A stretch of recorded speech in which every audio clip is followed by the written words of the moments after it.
Welcome to another episode of Pilots Say What, where we get to hear what pilots have to say. Today we're talking to a familiar guest. It's only been about maybe 6 weeks since we talked to Halley last, but I think it was a good conversation. I And agree. you had just become a CFI, so Indeed. now maybe we can get a little bit of an update on that. So I think it's a good idea. We talked about you getting into aviation and again becoming a CFI, all those sorts of things, networking. But this time I do have some follow up questions. Would you mind reintroducing yourself one more time? Yeah, so I'm Halley. I'm Halley Bowers. I'm originally from New Orleans, Louisiana, Okay. and I moved here in August to pursue the remainder of my flight training at Thrust. Okay. And yeah, and I recently just started working as a CFI at Thrust in April. Okay. So I'm a couple months in now, and No. yeah, hopefully I have some good stuff to share today. That's So awesome. yeah, Well, once again, congratulations. thanks. So that April, how many months has gone by? I know, right? I'm May, like, June. what It's day is like, it? yeah, we're like almost 2 months into you being a CFI, Yeah, right? just about. Okay, well, cool. That's a good checkpoint, I think. Yeah. Anything new since last time? Any life updates? Yeah, I mean, well, I've gotten quite a few new students Okay. since then. I think when we first recorded, I had my first student, and maybe I had gotten my second student at that time, but I Uh-huh. just recently got two new students. Wow. Okay. So, and those two students that I previously had, they're Hmm. almost finished up with their readings, so Okay. Are it's they really are exciting. all your students in different ratings at the moment? So I have now three instrument students, one Okay. commercial student, and then I just got a double I student. Okay, So gotcha. You still haven't gotten to private yet, right? not yet, Yeah, almost so. almost. Yeah. Was that like a conversation? Yeah, so Yeah. I was actually asked yesterday how Mhm. much, because you have to have 100 dual given in order to teach privates, right? Okay. So a little bit of experience in order to Mhm. teach a fresh new student, right? Right. So I have about 80 dual given now, Okay. so I'm, Okay. I'm almost there. Yeah, So that's exciting. I didn't know that there was like a clear standard for that. That it's right. like nice. I don't know if we talked about that last time. Then just to touch base on it, is there any like unlocked moments? Do you feel like you're more of a CFI than you were before? I mean, how do you feel like you've progressed in the role itself? Oh yeah, I mean Yeah. I've definitely gotten into the groove of things. Hmm. Just figuring out like my life as a CFI and what my life looks like now. Right. And I mean I'm always working. I have 2 days off a week, but on those days off, I'm still having to monitor my students' progress and Mm, like all the stuff. Just being really, really on top of it, making sure right. their progression is going smoothly. Okay. And so far so good. And that's one of the things I really did want to know about is like what's the lifestyle like and how does it kind of different from being a student if it does? Oh yeah, Yeah. I mean just like making sure because my students, I mean the students at Thrust, it's 7 days a week, right? Right. So I do have 2 days off, but even on those days off, my students are still flying, they're Hmm. still studying, they're still doing grounds, they're still being on top of it. Right. So from the far side, I have to monitor that at all Yeah. times, whether I'm on shift or not on the clock, right? Right. Makes Um, sense.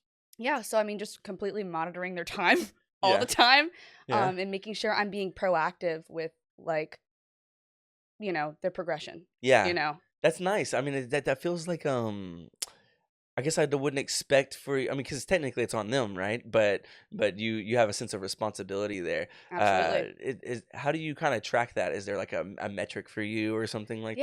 Yeah. So when Yeah. I went through all of my time that I went through at Thrust, I didn't go over on any of my ratings hours wise. Okay. I was able to finish in a Wow. timely manner for every rating that I went through, and Hmm. so I actually kind of use a lot of what my experience was. Right. So okay, Right. how many hours did I go to stage two at, or like I have a ton of friends who are now instructors. I've made a lot of friends working here. Yeah. And I can always ask them for advice too. I mean, they're like, I just go to them like, hey, how many hours was this student at when you sent them, or like just to get any advice at all. Uh-huh. Um, Yeah. so I remember you talking about that. First of all, I have two questions. One's going mhm. to be about the standard you hold yourself to, and how that kind of translates into having students that may be at different learning levels or learning styles.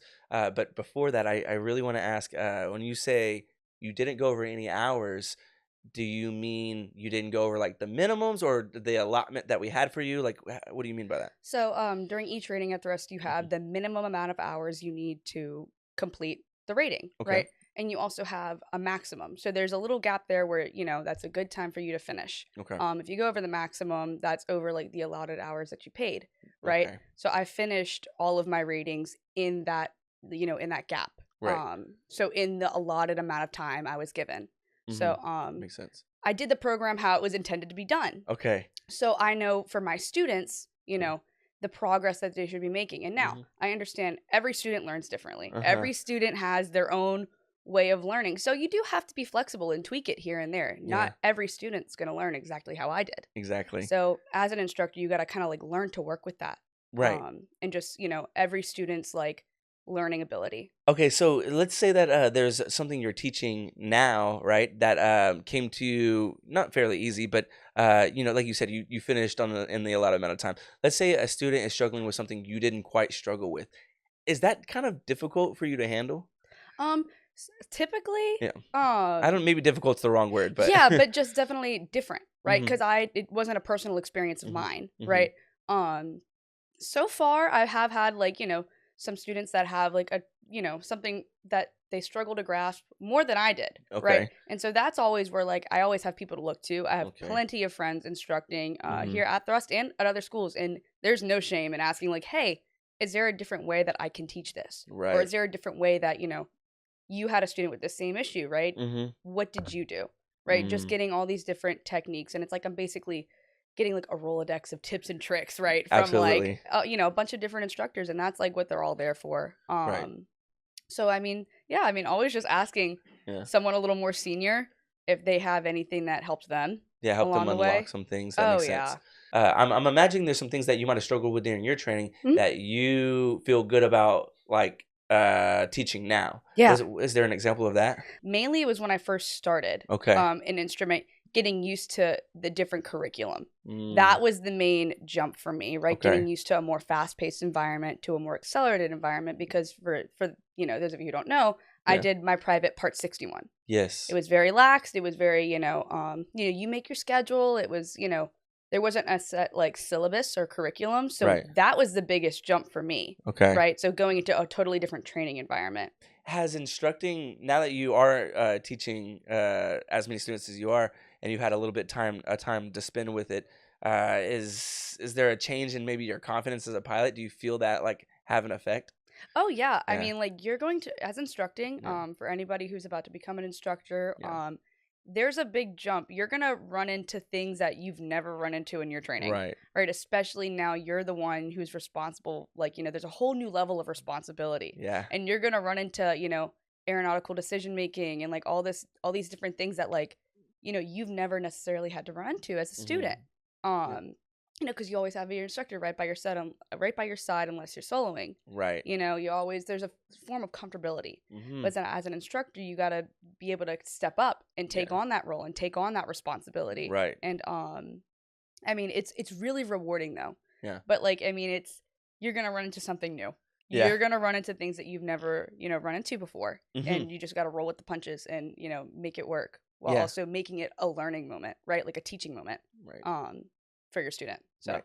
And that makes me think too, then has your perspective of your previous instructors kind of changed? Is there anything as a student that you kind of wish you understood about your instructors beforehand? hmm.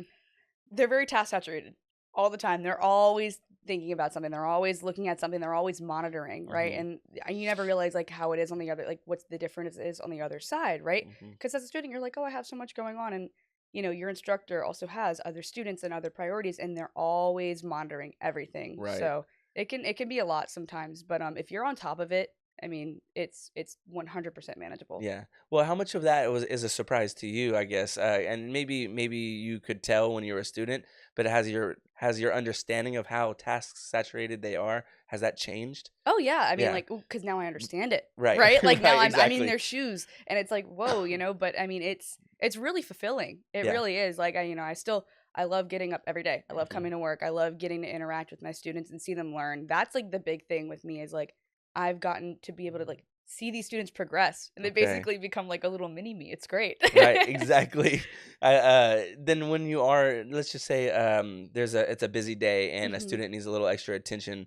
Is it not a little tempting to kind of feel a little short about how you want to attend to a student? Do you not feel like you need to move on quicker sometimes? And how do you handle that kind of situation? I can see how it can feel rushed, right? Uh-huh. Especially it being an accelerated program. And with students, they compare themselves to other students and other hmm people's timelines. But that's one thing in aviation, you cannot compare yourself to Mm, anybody else in anybody's timeline. Your journey is your own. right. But I do have this. Here's a great example. Yeah. I have two instrument students. Mm-hmm. And so far they've been going along at pretty much the same pace. Yeah. Right.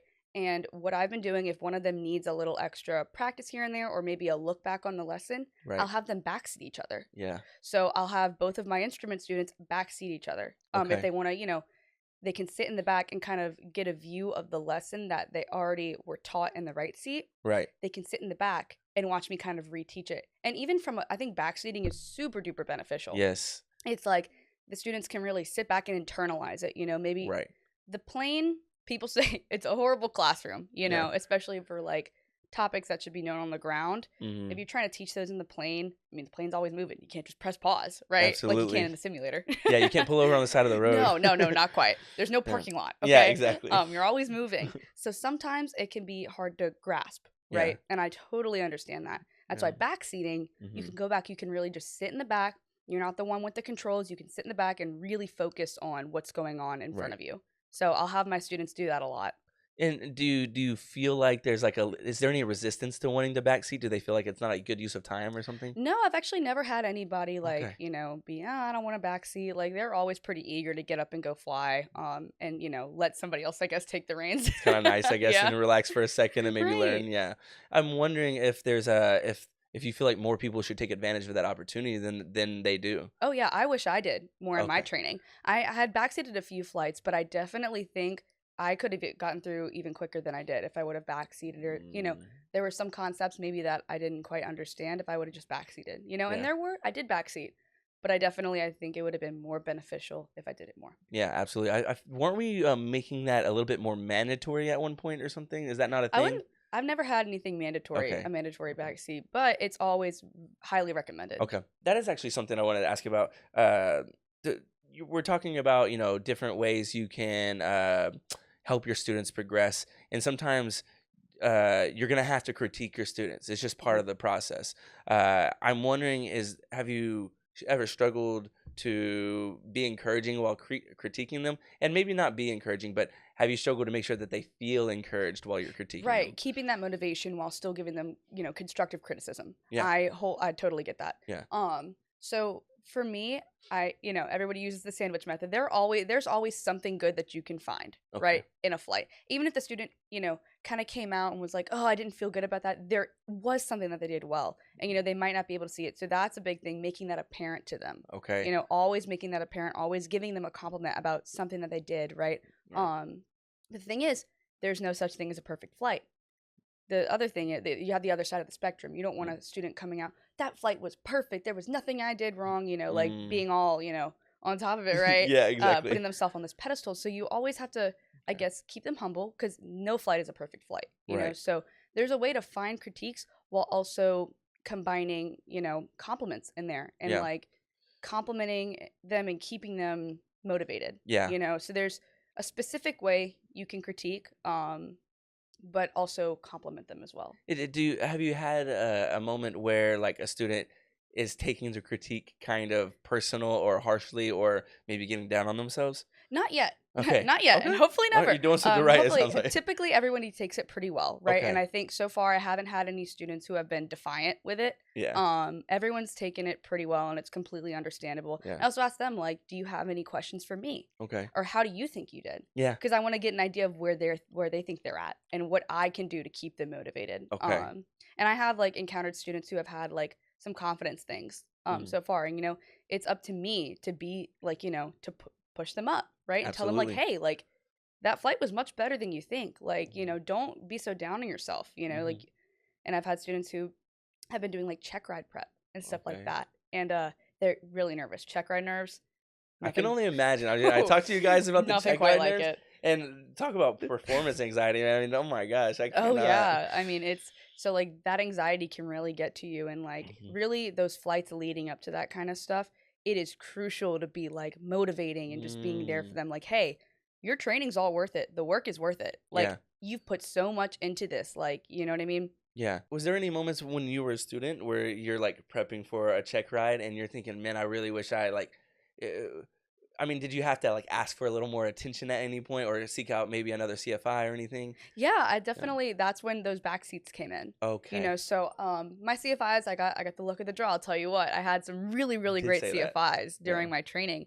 Mhm. But they were always willing to help me. Okay. If I ever had a question or if ever I was like doubting myself, or if, the moment was coming up where I'm going to a stage check or a check ride and I was feeling, I Mhm. was feeling that anxiety and Yeah. those second thoughts, right? Those little voices in the back of your head that are like, "Oh, are you really ready for this?" Right. But really just I was really comfortable with all my CFIs just being like, "Hey, like, you know, I need help on this," or like, "Can Mm. I get a little extra guidance on this?" Or, before every time before I'd go into a check ride or an Yeah. EOC, I'd be like, "Hey, do you have any last words for me? Like, do you have Yeah. any last bits of advice for me?"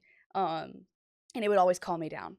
And a lot of times it was like, "You know what you're doing," Mm. and they would give me little like tips and tricks, right? "Don't forget this, Right. remember this, you got this." Yeah. Like, all of your training was worth it, and it all paid off. So I'm thinking about a few different things, but uh, you talked about the compliment sandwich, yeah, right? And I like that. But one thing I've yeah, learned about that, the more leadership roles I've found myself in, is that that's as much for me as it is almost for the person I'm leading or talking to. hmm I don't know if you've like experienced this or something like that, but um, you also want to check yourself and making sure that you are appreciating things they're doing right, and are witnessing things that they could work on, and balancing yourself out. I don't know.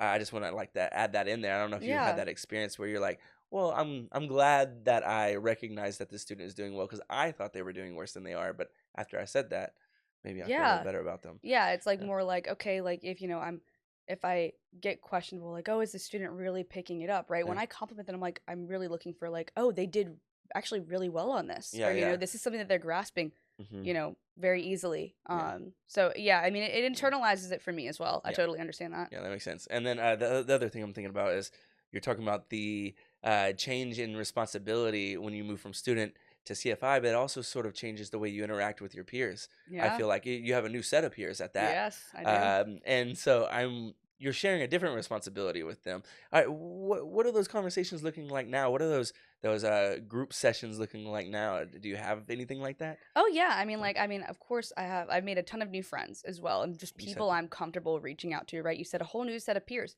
which means a whole new set of friends, right? Mm, And so everybody's always at the school, pretty much. And if they're not, a text, a simple yeah, text or call, right? Being like, hey, But if I'm ever like in a group of instructors and we're all just talking, I'm like, hey, actually, yeah, does anybody have any advice for me on this? right, right.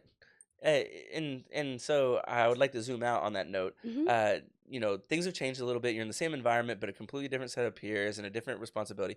What's a day in your life kind of look like as a Yeah. CFI? I mean, in a way that's maybe like general enough for someone to be like, oh, maybe that's what it would be like if I was a CFI. Yeah, so like I kind of mentioned before, it's Hmm. always being on top of it, right? So I Right. wake up, I check the schedule, I see what's going on, Hmm. and I also know my schedule the night before, so I'm checking before I go to bed and when I wake up, Okay. about what I did today, Hmm. logging lessons, making sure all of my students' hours are where they should be, Right. and then whenever they come up to a stage check, you have to be really proactive on that. So I'm always scheduling those in advance Hmm. and connecting with dispatch, right? And because Right. they schedule everything. They dispatch is great. They Yeah. schedule everything for us. They're like the biggest help ever. But they're always willing to help. So Hmm. coordinating with them, there's a Hmm. lot of people you have to coordinate with to make sure these students are progressing as they do. And just sorry to interrupt. I don't Yeah. know if other schools are calling their everyone the dispatch the same Yeah. name, but Yeah. dispatch is the people who are going to be they're like operations Hmm. for the entire CFI staff and a touch point for the students and even for us if I need to go over there and talk to them, they kind of handle the front end and back Yes. end of everything over at the school. Just to give a little reference, Yeah, but yeah, no, yeah, they do all the yeah, scheduling for us, right? yeah. So it's my job as well, not Hmm. only to coordinate with my student, but to coordinate with dispatch. Hmm. So, if there's something that I need for my student in advance, doing everything in advance and keeping my student informed. So I'm Hmm. kind of like, I would say like the middleman Yeah, here, absolutely. keeping the connection between dispatch and my students and like just, making sure everybody knows exactly what's going on. Awesome. So I'm That kind takes a of lot like, of I think that takes a certain kind of skill set that you might not realize you need until you get there. oh yeah, definitely. Yeah. But yeah, and then I wake up, I do grounds, I do flights, I do sims, Mhm. just whatever stage my students in or whatever they need. I Okay. show up, I do that. Like I said, I said this in the last, but I have PM shift. Yeah. So I work from 1 p.m. to 10 p.m. Okay. So Yeah, I mean, it could be late, but I'm always, willing to Mhm. be there. And I might not have my whole day, but if I get called in, Right.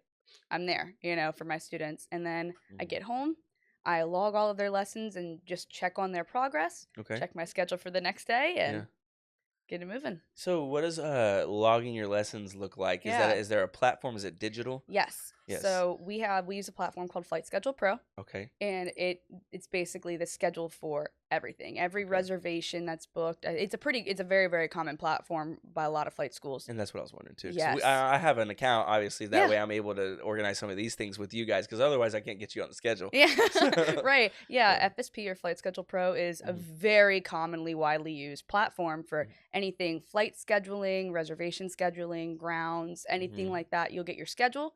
It keeps track of all of your students' hours. Right. So after each reservation, and I check it back in, Mhm. I have to log it in order for it to like count towards my students' time. So I'll log it. And in that logging like process, you'll Mhm. put how many hours you did, what they did, and there's a Okay. little section where you can write notes. And I also like to write my critiques and compliments in that notes Mm. section. So I always tell my students, hey, whenever you see that I've logged a lesson, go look at it because, after the flight I debrief them, right? Right. I tell it to them in person, Mhm. right? But I also like putting it into the notes so they have like a digital copy of it. So if they ever want to Yes. reflect back on it or look back at it, they can, oh, what was that? What was that thing Hallie said whenever she was debriefing me? I can't remember what it Right. was. It's in writing. And especially right after a flight, landing, kind of getting your feet on the ground, Hmm. and after, like, I mean, your brain might be a little Yeah. spent. I personally love to refer back to things. Yeah. I mean, I'm that way. I'm kind of Yeah. like scattered up there, so I have to write them down. So I think that's awesome. I hope that's a common practice. If not, Yeah. you guys better check it out. That's Yeah. pretty cool, though. Um, you said something else in there too, that made me want to ask if, like, how long do you know ahead of time about what your schedule looks like? I pretty much know. So they'll dispatch will do like recurring reservations, Mhm. but so I can kind of track my students' progress, but also like, I mean, I'm pretty much going in every day. Yeah. I'm going. I know I'm going into work pretty much every day, but I have to be open for Mhm. that schedule to change Mhm. and just like I said, roll with the punches and work with it. Right. Now, what's nice also about the notes I was going to add on too Mm. is like what I mentioned earlier. No student learns the same, Okay. right? Yeah. So some people like I said, they have like audio learners, you got visual learners, and then you have people who are like kinesthetic learners, right? Like they learn by like feeling and touching. Mhm. So, you have students who learn best in the plane, Yeah. actually doing it. You have students who learn best listening, right? So Right. the verbal debrief. But Mm. you also have students who learn best by looking at something. Mhm. So I kind of try to hit all of those like the kinesthetic, the visual, and the Mhm. audio like type of learning because Actively, everybody yeah. learns differently. So just Absolutely. trying to make sure all of these concepts get to any kind of student, whether that's through notes, a verbal debrief, or in the plane. Right. Okay, gotcha. And but it sounds like you've worked out a way that you should be able to hit them in all those scenarios. You Yes. just do all three of those. You should feel pretty confident about. Yeah, I'm like There's a, I'm yeah. at least one way the student's gonna grasp what I'm telling them. Yeah, absolutely. That's awesome. I feel like not a lot of people take that into account in other industries. Hmm. I hear that conversation happen a lot with pilots because you can't really just send it and hope they get it. You Right. kind of gotta make sure they get it right. Yeah. So that makes sense. Yep. In order for them to progress how they should. Right. Right. Right. And then you share responsibility for part of their success, right? Yeah. I mean, that's also what makes this work, I think. Yeah. There's a lot of scenarios just like, hey, I know there's other flight schools where you can go and they'll give you all the information, Hmm. but it's up to you. And Right. it's still up to you now, but I don't know. You guys take so much responsibility for what you're doing with the students. I just can't compare it to anything else. Yeah, so far it's really fulfilling. Yeah, that's Getting like awesome. I said, getting to see these students like become like a little mini me. They take on my habits, they take on like my lingo. Oh, Like, wow, you can probably yeah. check that out. Oh Yeah, yeah, for sure. I can see that happening actually. Uh-huh. Well, especially when you're a student pilot and they see their instructors as like, wow, they've got it figured out, right? Role models, right? All the Yeah. little habits that I have, my Uh-huh. students are gonna pick up too. So Yeah. also like that comes down to like professionalism, right? Mm, So like, keeping it all together in the plane, right? And just really like we're here to fly, we're here to learn, yeah. and that's Yeah. why I'm here. Yeah. Right?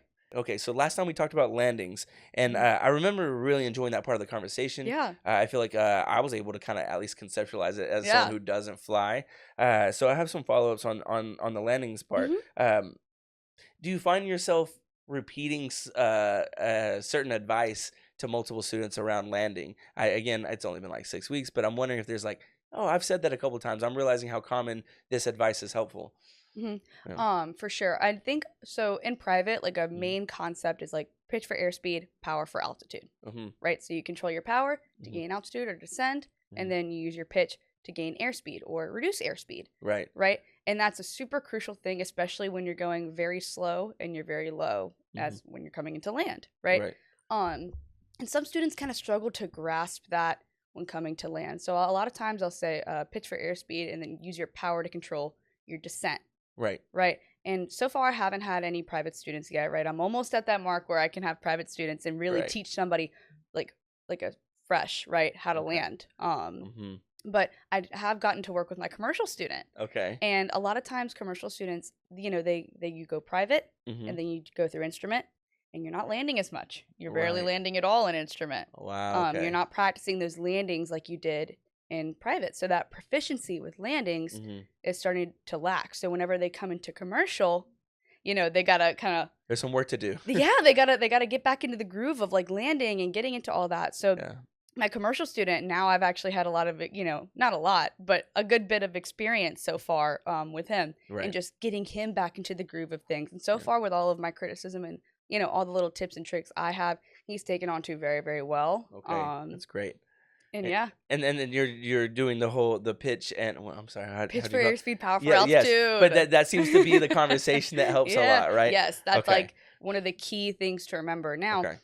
Of course, factors like wind and crosswinds and all that stuff, or Mhm. maybe a heavy headwind, Mhm. all of that's gonna come into it as well. So just learning to Right. work with the different conditions of the day. So with commercial, Right. the standards are tighter Okay. than private, right? Okay. The standards are very like a lot tighter, and then you're expected to expand your personal minimums, Okay. right? So like especially when it comes to the wind, right? Mhm. So I can understand a private student might not want to fly on a day that's pretty crosswindy. Right. But as a commercial student, right, you got to learn to expand those personal minimums. Okay. And can you expand a little bit on what you mean by personal minimums? Is Yeah. the distance in which you have to land So your personal minimums are let me think of like a as a good non-aviator? definition. Yeah. Yeah. Yeah. Let me think of a good definition for it. It's basically your personal standard for the Okay. conditions of the day. So wind is something that a lot of people take into consideration, right? Okay. So on a day with lighter winds, a private student's going to be like, oh, yeah, I'll go. Yeah. But if the wind gets up to, 10 to 15 knots, Yeah. that might be a little too high for them, right? So Yeah. that's the point where your personal minimum, you exceed your personal minimums. Right. So you're like, oh, okay, I'm not comfortable doing that Mhm. yet, Yeah, that makes sense. But eventually, as you grow as a pilot, you have to expand those personal minimums, Mm. right? And as you become a more experienced pilot and as you get more practice in, Mhm. a private student might not want to land in, any wind more than 7 knots, Yeah. especially if it's crosswind. Yeah. And then as a commercial pilot, and as you get more experience, you can handle more difficult conditions, Right. right? And Okay. that's also my job as an instructor, is to expand my students' personal minimums, not out of anything that they're, violently uncomfortable in, Right, but, exactly. it's good to expand them in a safe way. Yeah. Um, Just to yeah, make sure they're versatile and they can handle not just the easiest of conditions because you're yeah, not always going to be, I mean, you never know. right, Right. So, right. And I yeah. mean, like I said, nothing unsafe, Right. but, as a private student, you're not going to want to go in I guess some heavier winds. Yeah, Nothing absolutely. that isn't doable, Yeah. but I can understand especially soloing, right? You don't have that instructor in your right seat. Yeah, absolutely. So just getting them comfortable in some conditions that are a little more challenging. Yeah, I would imagine it's only it's actually just safer to work on the personal minimums at some point because what you're saying, like you need to be Yeah, able to handle more situations. Uh, right. I, has there been a moment where you've actually helped someone push through? Maybe it's a personal minimum or some other thing they're struggling with that kind of stuck with you so far. Hmm.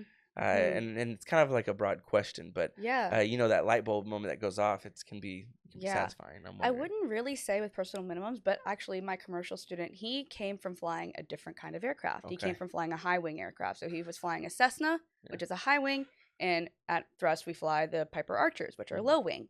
And they land differently. Yeah. That effect that you have when you're flaring and all that, it feels different. Oh It's wow. a Okay. very different, the Archer tends to float more. It's a little bit, I would say it's a little bit harder to land than a Okay. Cessna.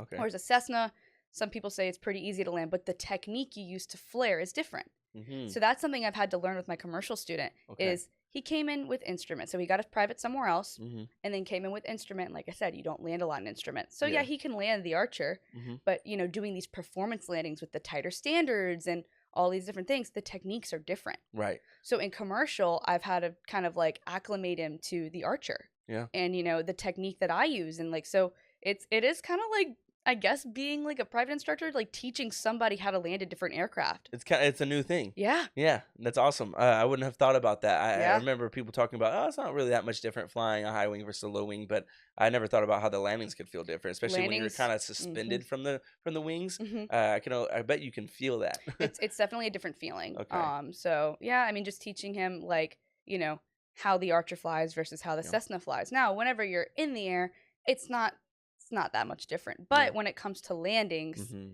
the techniques that you use can differ for sure. I can imagine. Only imagine. We've been talking for just a little bit of time here, but Yeah. I think we're getting near the end. But something that I think is interesting to ask is there any moments where you're kind of talking to one of your students and maybe it feels like it kind of reminds you of something your own instructor has said to you Mhm. in the past? Do you kind of hear them in you sometimes when you're speaking to your students? Yeah, more right rudder. Yeah, more right rudder. There we go. Oh yeah, Do you feel for do you feel sure. the same conviction that they? Oh, absolutely. And it's Yeah. like some of the things like my instructor's telling me, like as an instructor now, I'm like, oh gosh, like yeah, I remember that being told to me. I'm telling it to my student. I'm just like thinking in the back of my head, I'm like, I was told that so many times Is that a as a right seat student. thing? No, I What is it mean, about more right rudder? Can you like why do people always not have enough right rudder? right? Like What what is it is? with the right rudder? Why Yeah, not the yeah. left? Right? So our plane, we had these things called the turning tendencies, Uh huh. right? And these are just aerodynamic tendencies that are going to want to make our aircraft turn to the left, Okay. right, and yaw to the left. Uh-huh. So in order to counteract that, you need right rudder. Okay. So So it's not. Would you say if someone's learning to fly a plane, that they may be imagining that to go straight, I want equal pressure across all of the surfaces. mhm, I'm not sure if I'm saying that correctly. That using the controls in a mhm, way that seems so straightforward, but mhm. you actually need to compensate a little bit for some of what you're saying, the These turning aerodynamic, right? tendencies, right? So they're Yeah, turning most tendencies. common in high power and low airspeed and high angle of attack configurations. So Okay. specifically on takeoff, Okay. right? Your high power, you're gaining airspeed. You're trying to get your airspeed up, right? So you Yeah. can rotate Oh, and yes. lift off, right? Mhm. And you're also pitching up, right? So Mhm. you have a high angle of attack. Mhm. So in this configuration in takeoff, those turning tendencies are going to be strongest, Okay. right? So whenever you're taking off, you need to apply right rudder to compensate for them. Yes. So And do you think that students who have to hear more right rudder, do you think that they're not realizing when those turning tendencies are occurring? Is that kind of like, are they kind of caught off guard by the fact that they need right rudder in specific situations? yeah, I mean, Yeah. definitely. I mean, but that's the part on the ground, right? Yeah. If students doing their job on the ground and you Uh-huh. as an instructor are helping them out on the ground Mhm. beforehand, before they even get in the plane, they Yeah. should know when these tendencies are most strong. So Right. low airspeed, high power, high angle of attack. Okay. And they should know that. Now, the first time getting in the plane and actually feeling it, they're like, whoa, I didn't realize how much more I needed. Okay. Right. And Yeah. then sometimes they'll take off and I'll be like, right rudder. Like right, and they're like, Exactly. oh, yeah. So you can Interesting. feel it, but the more Yeah. the more you do it, you understand. Yeah. But Yeah. sometimes you don't realize how much you actually need and how strong these turning tendencies actually can be. Right. It's kind of funny. I'm imagining the difference in how it feels hearing it and then having to say Having to it. do it, Yeah. right? So like Yeah. yeah, it's like better and Yeah. Yeah. but then you actually like, see yourself kind of veering like to the left and you're Yeah. like, "Oh crap, let Yeah. me." Yeah, that was probably one of the most non-pilot things I could really like try to understand. Yeah, I mean, as a non-pilot, it's probably one of the more simple things I would try right. to understand. Well, on that note, thank you for sitting down with me again. I hope that this has been a good update for everyone who enjoyed the last episode. If you haven't checked it out, you guys should definitely go check it out. It's been about 6 or 7 weeks. I think it's about 6 or 7 podcast episodes away from this one, and I couldn't thank you enough again for sitting down on this episode of Pilots Say What, where we get to hear what pilots have to say. We'll see you guys next time on the next episode next week.